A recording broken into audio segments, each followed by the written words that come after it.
এই যে শুনুন শুনুন, কোনো ভাত কাপড়ের আয়োজন করবেন না। আমি আপনার ছেলের থেকে ভাত কাপড় নেব না।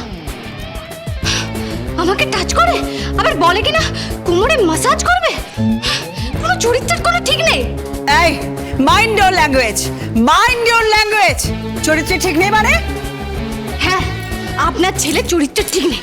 কথায় কথায় নানান অচিলে শুধু শুধু কোমরে হাত দেয়। হ্যাঁ, কোমরে হাত দেয়। কেন রুদ্রিক কেন তোমার কোমরে হাত দেবে? ওর কি কোমরের অভাব আছে নাকি? রুদ্রিক ওর কোমরে হাত দেবে যত সব।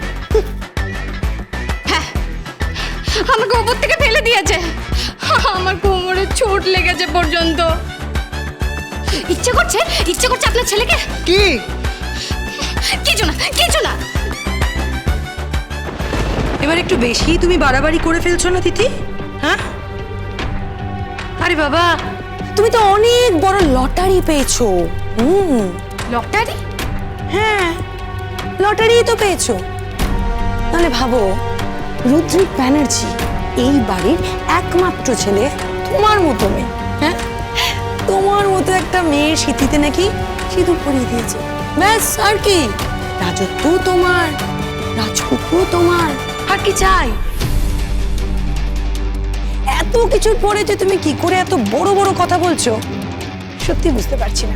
নাকি নাকি পুরোটাই তোমার অভিনয়?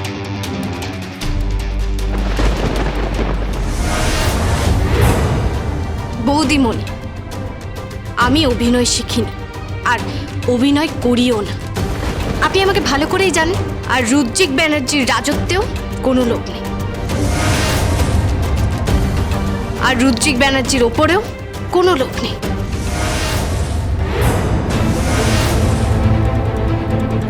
কথাটা বলে দিয়ে গেলাম। তাহলে ছেড়ে দাও না, ছেড়ে দাও না রুদ্রিককে। ওকে ওর মতন বাঁচতে দাও না। সেটা করবে না, চালাক তো, ওটা কখনোই করবে না। বড় বড় ভাষণ দেবে, অনেক বড় বড় কথা বলবে। ওই যে কি যেন বলে না, আদর্শ, মূল্যবোধ, হ্যাঁ, যাকে বলে ইংরেজিতে ভ্যালুস। Values, right. আসল কাজটা কিন্তু করবে না। নিজের বরের সঙ্গে গাঁট ছড়া বেঁধে থাকবে। কিন্তু জেনে রাখো, তোমাকে আমি পুত্রবধূ হিসেবে মানব না।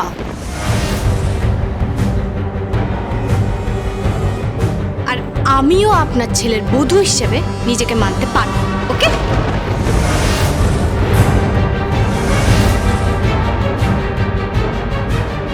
আরে আরে, কি হলো? কি এত ঝগড়া করছিস কেন? তোর আবার কি হলো? এই শোনো, তোমরা এরকম করবে না, চুপ করো তো। এখন ভাত কাপড়ের আয়োজন করতে হবে।